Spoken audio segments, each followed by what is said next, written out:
Speed, we learned a long time ago, speed is becoming more and more important in college football and in professional football. At the same time, it doesn't necessarily always translate to success.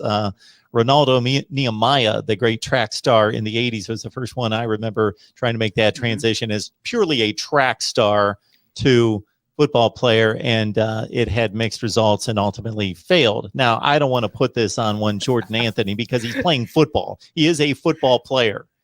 But the speed aspect of it is just off the charts intriguing. Yeah. He, as you're talking about Jordan Anthony, athlete, receiver from out of Mississippi, just committed to Kentucky back on July 27th.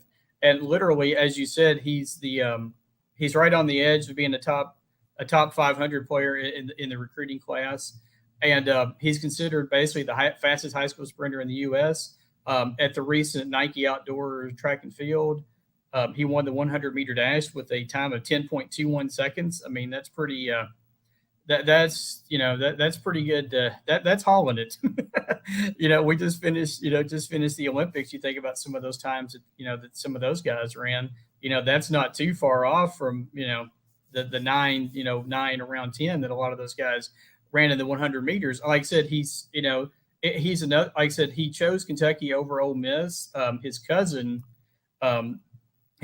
Jeremiah Dillon actually picked Ole Miss over Kentucky this month, but then or last month, and then Anthony picked Kentucky over Ole Miss. So it's kind of an interesting dynamic there. But as you said, that's one thing you can't teach is speed, and if he can develop those skills as a receiver, maybe a kick returner, punt returner, somebody like that, get loose in the open field and, he's gone, take it to the house and boom. So, but it's a nice pickup for Stoops. John Summerall was the lead recruiter on that one.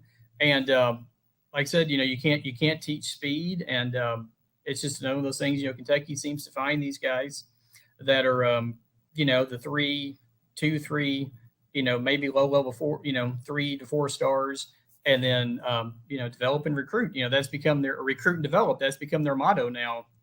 And you see it with this past NFL draft, and they'll have several guys probably in this year's draft too. And you think about, just a couple of years ago, they went 2 years. I think it was 2017 or 2016, 2017 maybe, and didn't have anybody taken in the NFL draft. I think they've had like 13 guys, maybe, I think it is in the last 3 years. So, I mean, when you compare it to like Ohio State, Clemson, Alabama, it's not the greatest numbers. But when you think about where Kentucky was when Stoops got here, you and I have talked about this before.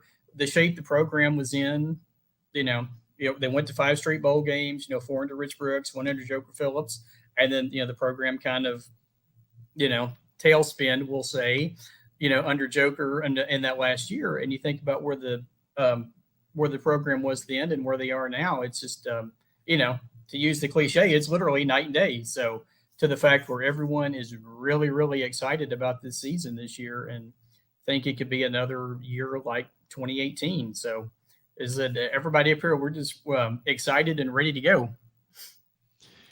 12th rated in the SEC right now for 2022, number 35 overall. And the impressive part of that is only 11 hard commits. So the recruiting rankings are based on as much quantity as they are quality. And I'm looking at these things every day. Not that I'm a recruiting guy, but I'm talking to guys like you and looking at the numbers. And most of these classes currently, in terms of commits, for most of the teams across the country, are more in that 15, 16, 18 range.